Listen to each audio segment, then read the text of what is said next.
Halo semuanya, nama saya Magerta Sara Victoria, NIM 062 dari Prodi Sistem Informasi 2019B. Nah, pada kesempatan kali ini, saya akan menjelaskan tentang subnetting IP versi 4, sekaligus juga praktikum subnetting dengan Cisco Packet Tracer. Selamat mendengarkan. Oke, subnetting. Subnetting itu apa sih? Subnetting adalah proses membagi sebuah network menjadi beberapa subnetwork. Nah, subnetting ini hanya dilakukan pada IP address kelas A, kelas B, dan kelas C. Nah, dengan subnetting ini akan menciptakan beberapa network tambahan, tetapi akan mengurangi jumlah maksimum host yang ada dalam tiap network tersebut. Prinsipnya yaitu memperbanyak network ID dari suatu network ID yang udah ada, di mana sebagian host ID dikorbankan untuk digunakan dalam membuat ID host tambahan.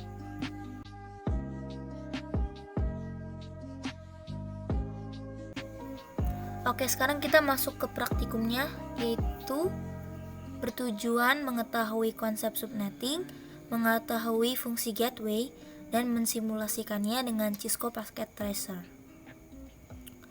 Oke, di sini ada analoginya, di mana yang ini merupakan sebelum dilakukan subnetting, di mana ada net ID dan host ID. Nah, setelah akan dilakukannya subnetting seperti ini, akan dipecah host ID-nya menjadi subnet ID dan host ID, sehingga menghasilkan network ID baru yang lebih besar. Seperti ini menjadi network ID baru yang lebih besar dan host ID yang lebih kecil. Nah, di sini juga ada network and broadcast, di mana dalam setiap kelompok IP terdapat dua IP yang bersifat khusus. Network yaitu identitas suatu kelompok IP, dan broadcast adalah alamat yang digunakan untuk memanggil semua IP yang berkorespondensi. Di mana tuh network itu adalah IP pertama dari suatu kelompok, dan broadcast adalah IP terakhir dari suatu kelompok. Oke, sekarang kita masuk ke percobaannya dengan Cisco Packet Tracer, di mana skenarionya yaitu dalam percobaan ini kita akan mensimulasikan dua subnet, yaitu lab 1 yakni IP-nya 192.168.1.0/26 dan lab 2 dengan IP 192.168.1.64/26. Di sini /26 itu memiliki 4 subnet, tetapi kita hanya menggunakan 2 subnet saja, yakni lab 1 dan lab 2. Lab 1 adalah 0 sampai 63, sedangkan lab 2 yaitu 64 sampai 127. Nah, 2 subnet di atas ini dihubungkan melalui sebuah router seperti terlihat pada gambar di bawah ini. Nah, seperti ini gambarnya, di mana di sini ada 6 buah PC, di mana lab 1 memiliki 3 PC dan lab 2 memiliki 3 PC juga.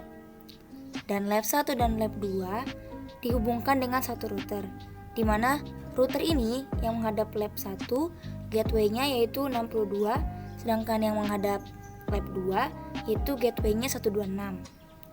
Nah, di sini PC 1, PC 2 dan PC 4 memiliki gateway, sedangkan PC 3, PC 5 dan PC 6 tidak memiliki gateway. Kita masuk ke percobaannya.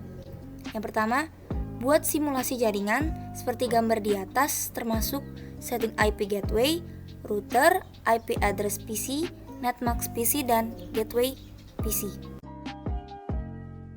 Oke, yang pertama kita mengisi IP dan netmaxnya terlebih dahulu, yaitu di PC 1 kita lihat IP config dan kita isi IP addressnya dengan 192.168.1.1 dengan subnet max 192 karena CIDR-nya yaitu /26 dengan gateway 192.168.1.62. Selanjutnya PC 2 kita lihat dan kita isi IP address-nya yaitu 192.168.1.2 subnet max-nya masih sama dan default gateway-nya sama dengan PC1. Setelah itu PC3. Di sini IP address-nya yaitu 192.168.123. Subnet max-nya sama dan default gateway-nya 0. Tidak ada. Setelah itu PC4. Nah, PC4 ini memiliki IP address 192.168.1.65 dengan subnet max 192 dan default gateway-nya 192.168.1.126. Dan PC5 dan PC6 ini tidak memiliki gateway sehingga 0 gateway-nya dan IP address-nya yakni 192.168.1.66. Dan PC6 memiliki IP address yaitu 192.168.1.67.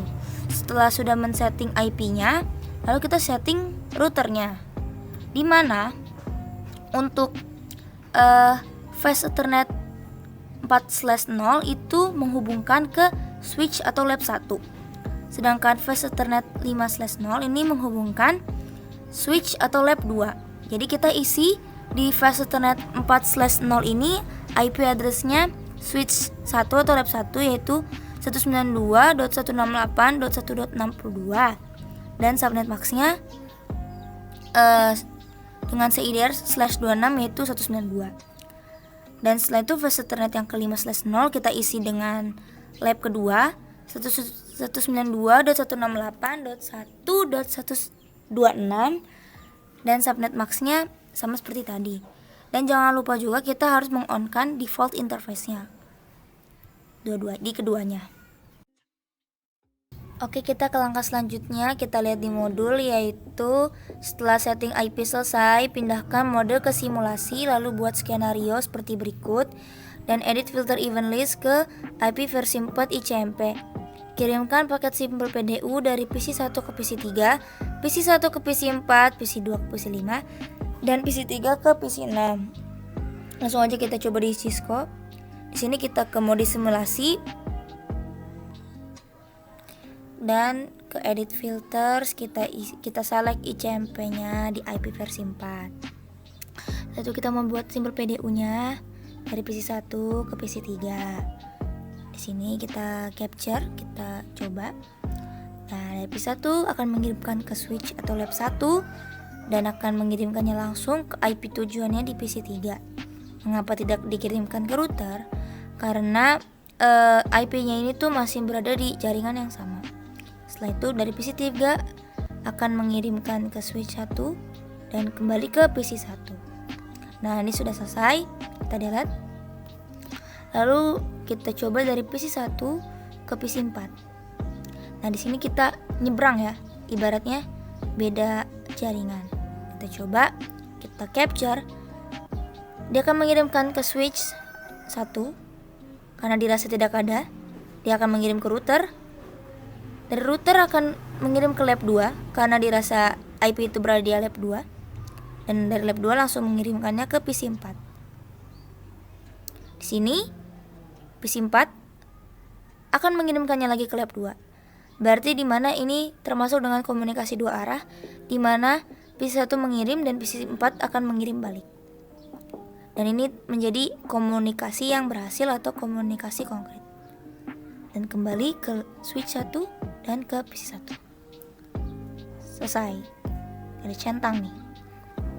Oke. Selanjutnya kita coba dari PC2 ke PC5. Di sini kita capture di PC2. Nah, PC2 akan mengirimkan ke switch. Jika tidak memiliki akan mengirim ke router. Setelah itu router akan mengirim ke lab 2 di mana dirasa ada IP tersebut. Lalu dari lab 2 akan mengirim ke PC5.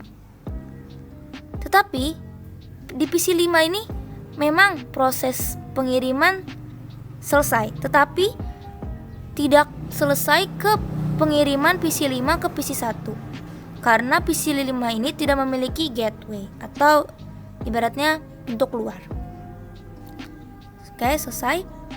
Setelah itu kita coba ke PC3 dan PC6. Nah, di sini langsung terlihat X. Tandanya di sini langsung dari awal memang tidak bisa berkomunikasi. Dan komunikasinya ini tuh karena mereka sama-sama tidak memiliki gateway. Dan akhirnya komunikasi itu tidak berhasil atau tidak konkret.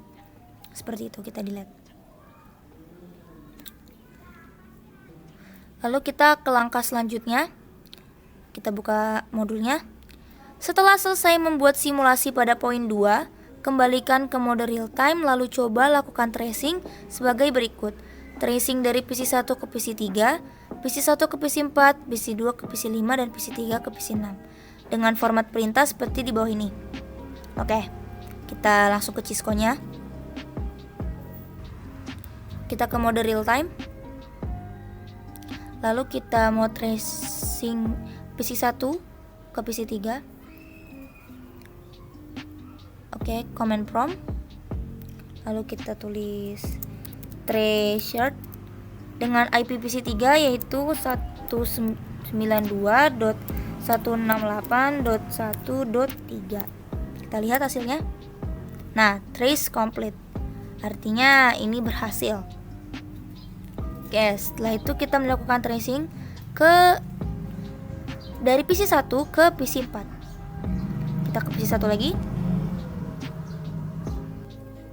Lalu command prompt kita tulis tracer ke PC4 yaitu 192.168.1.65. Nah, di sini dia mengirimkan dulu ke gateway atau router dan trace complete. Artinya ini langsung ketemu, berhasil komunikasinya. Setelah itu kita akan mencoba dari PC2 ke PC5. Kita bikin di PC2, command prompt tracer ke PC5 yaitu dengan IP 192.168.1.66.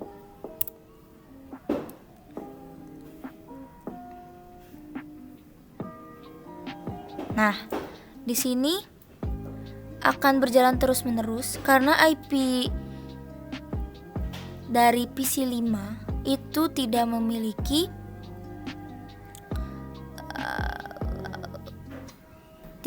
gateway sehingga tidak dapat dikembalikan. Nah, akan tertulis request timeout dan ini akan berjalan terus-menerus. Setelah itu kita coba dari PC3 ke PC6.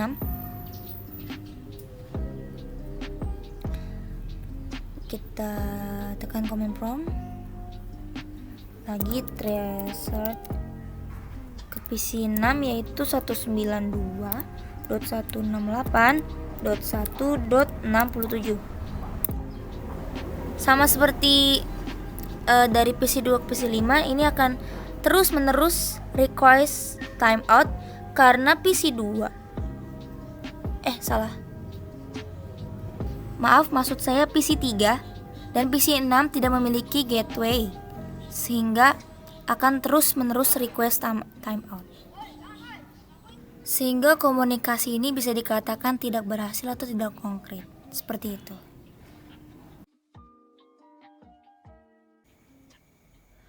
Nah, sekian dari penjelasan tentang subnetting IP versi 4 dan simulasinya menggunakan Cisco Packet Tracer.